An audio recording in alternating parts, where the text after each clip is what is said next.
Welcome to Luca and Miguel. Enjoy the video. In this video, I will show how to make sea moss gel without a blender.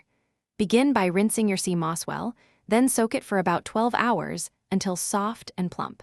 Drain and reserve soaking water to adjust texture later. Chop the softened moss into small pieces and place them in a clean jar.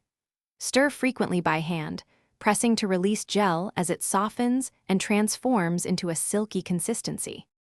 So you chop the moss and warm some reserved water to help the process. Now use a fork or whisk and press the pieces against the jar sides, rotating and mashing consistently. Keep the mixture warm but not hot to protect nutrients. Periodically add small amounts of reserved water to reach the texture you want. This manual action takes time but yields a lovely, natural gel without electricity or a blender. After hand mixing, strain the sea moss through a fine mesh or nut milk bag to remove fibers for a smooth gel. Add a splash of lemon juice or a few slices of ginger to brighten flavor and extend shelf life slightly. Transfer the gel to sterilized jars, leaving some headspace, and refrigerate.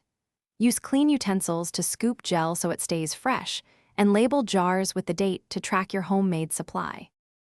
Thanks for watching and please subscribe. It's the best investment you'll ever make.